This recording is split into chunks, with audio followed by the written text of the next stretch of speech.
Hey everybody, John Locke here, and today I've got this really great MCM Dimple lock in the vise.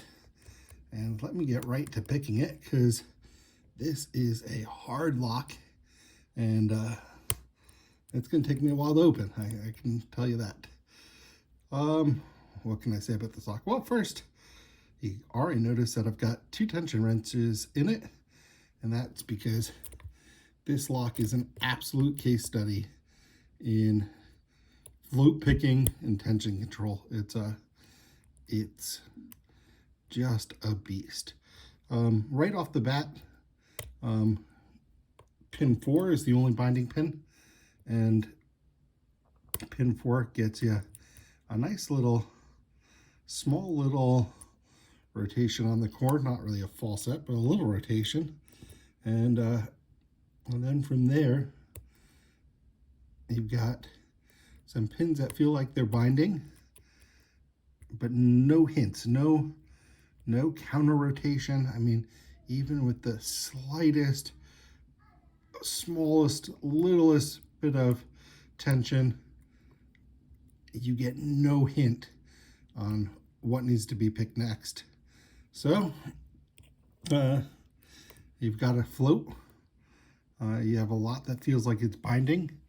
And from there, really, your only option is to try to float one up. And the challenge is every time you try to float something in this lock, a bunch of pins fall down. And so I was trying to float 2 there, 4 fell back down.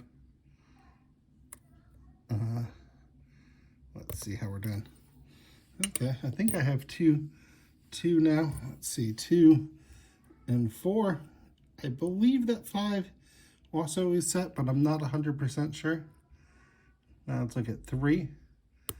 Ooh, got a nice little click on 3, but I'm not convinced that it's all the way set. I'm going to try to float that one up a little bit more. Okay. But, of course, 4 fell down. Got 4 again. 5, I think, is still set.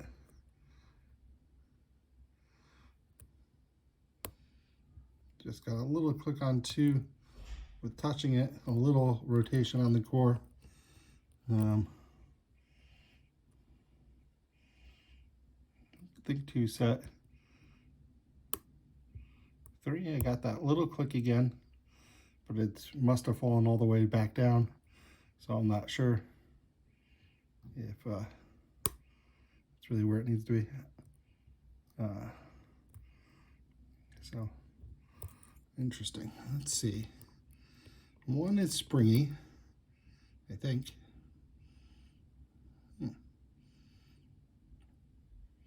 Let's see. Trying to float 1 now. Something fell.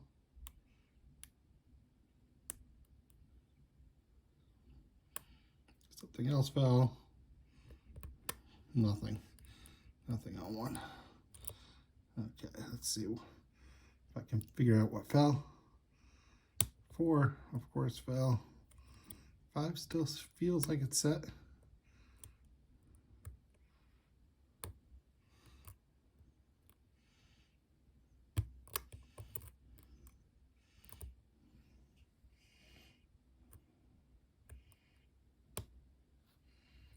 Okay. 1 is springy. Just got another little click on 2, back to 1. Oh, just got a little click on 1. That's interesting. That's great news. So where am I? I think 5 is set still. I think something just fell. 4 seems set. Oh, just pushing up on 3. Got another little click. Coming back to 1.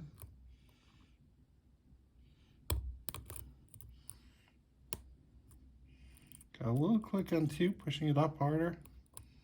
I've got heavy tension now.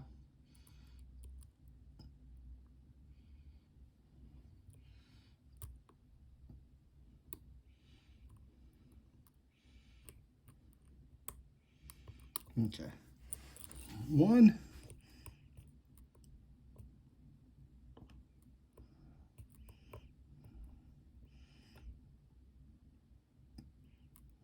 What might be set? Do you feel set?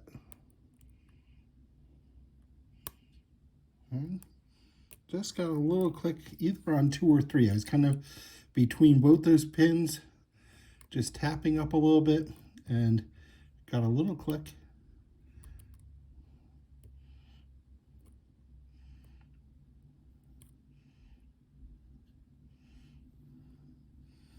Okay, I believe 4 and 5 are all set. Well, just got a little more click on 3, really interesting. Back to 1, 1 is definitely springy. 2, what we got on 2?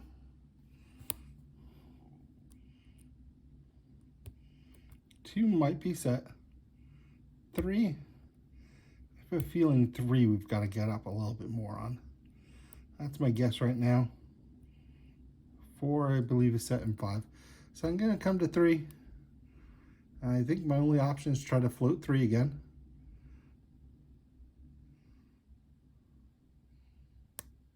Something fell. Something else fell. Okay, 3 came up.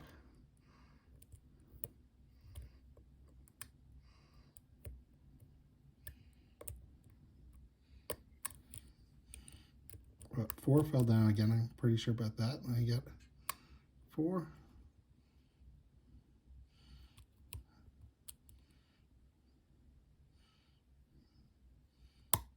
Okay, 4 set again. I believe it's set.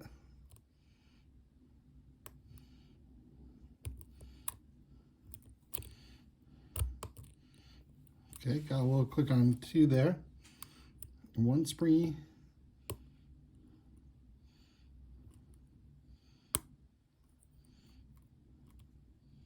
Again, a little click on 3. So this is the challenge with this. You know, it's really ping pong back and forth. And just constantly looking for more clicks, trying to figure out what is. So that's what makes it impossible. You really don't know what's set or not.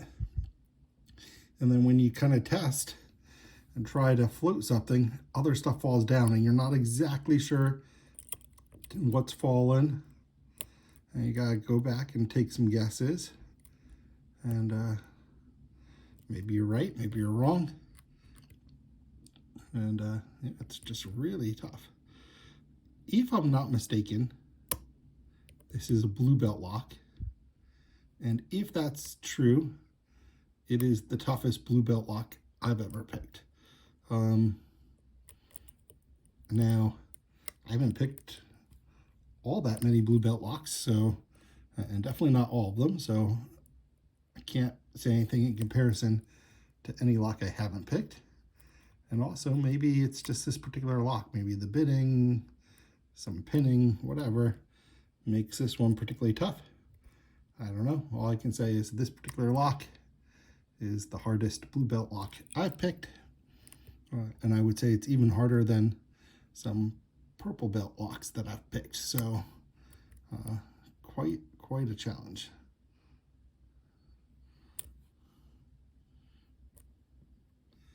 Yeah, I mean, I've only opened this once off camera, and that was after more than an hour long session.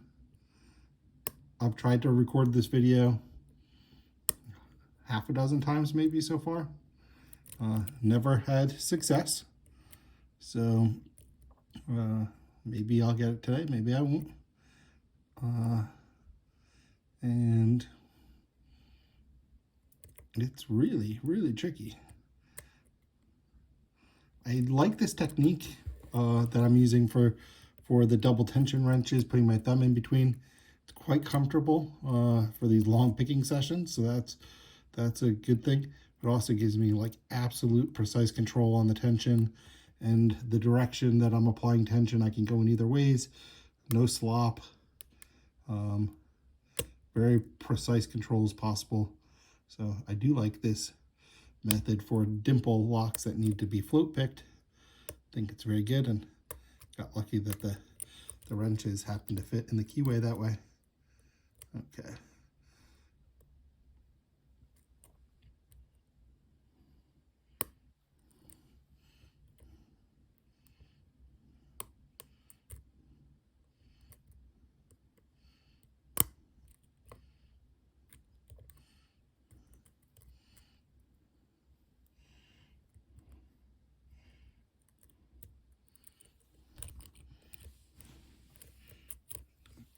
absolutely maddening trying to figure out what's going on in this thing.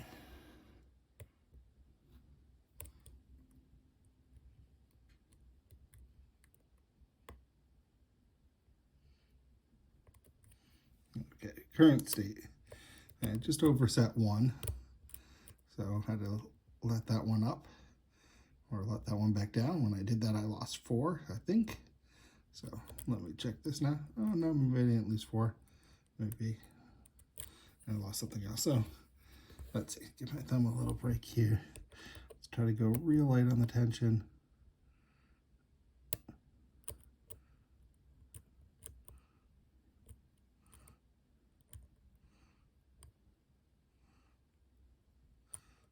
Five is set. 4. I think 4 is set. 1 is springy. Oh, look at this. That was a big movement there. I'm in a big false set. It's got to be 1 is all that was springy before. I've just got to bring 1 up high. Oh, let's see if I get it.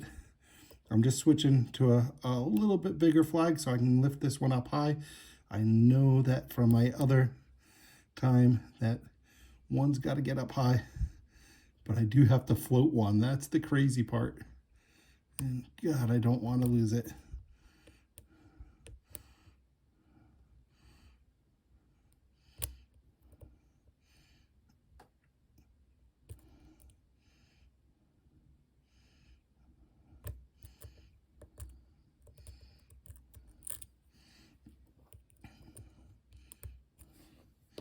That pick's a little too big. That flag, I don't want that.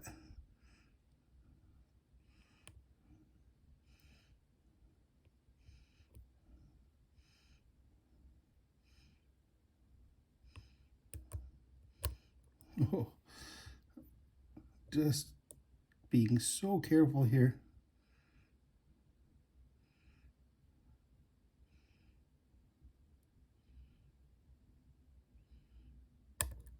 There we go. Got an open. Guys, I can't tell you how happy I am to get that one on video. This is a super difficult pick for me. And like I said, I've tried this a bunch of times to get an open. Happy to do that. I mean, I haven't uploaded a video in a few days, and honestly, the reason is because I've been fooling with this thing on the desk and just really wanted to get an open on camera, and super happy to finally get that. And yeah. All right, guys. Well, with that, I want to say have a good rest of your day, good rest of your week. Hope to see you in my next video. Bye for now. Guys, you know what I realized? Yeah, I've got this open, but why don't I try to gut this one, right? I've never seen the inside of it. Maybe you guys are interested. I'm interested what makes this so tough. Let's take a look inside. Let me get this out of the vise. And do have a key here. You can check out the bidding on this. And, you know, a very high cut in the front, in the back, a low cut, that 4-pin, or the 5-pin it might be. I've been calling it the 4-pin. It might be a 5-pin there. It might be a 6-pinner. Anyway, let's see. Key works great. Move this out of the way and take a little gut of this one.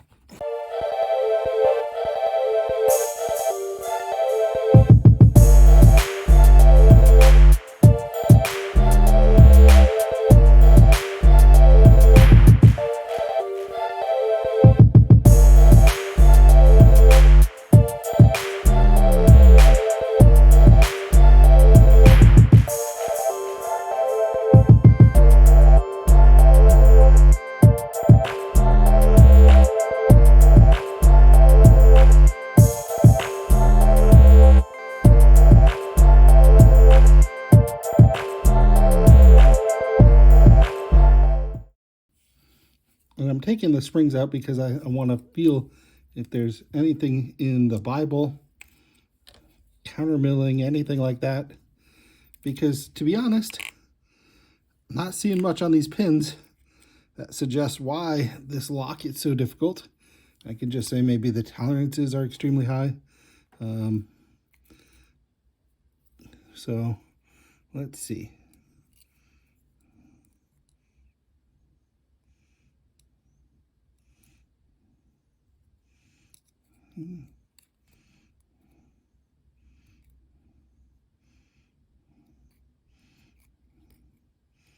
So in the Bible, nothing that, oh, is there undercutting?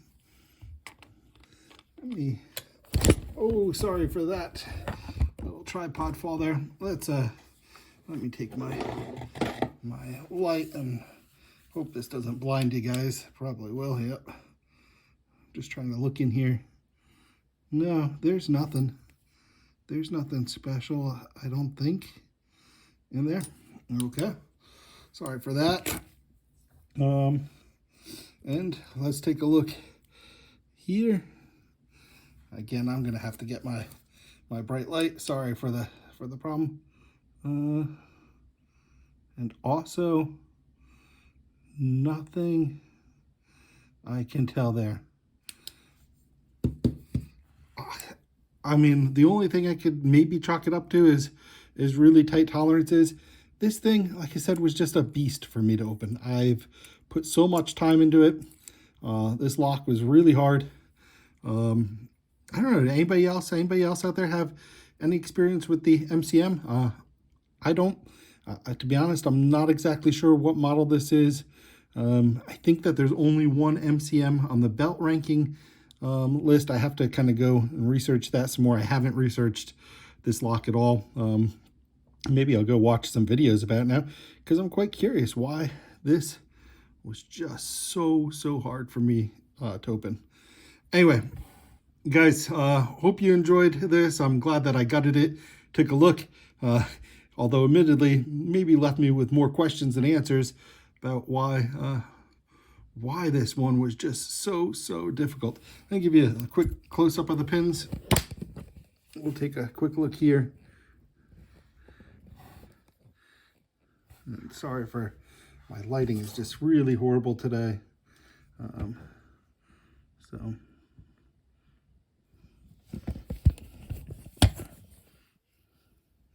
let me take a quick look here at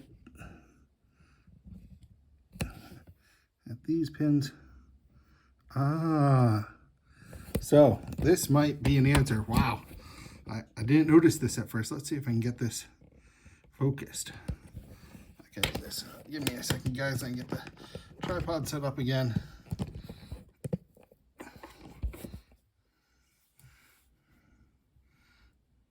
Come on, focus.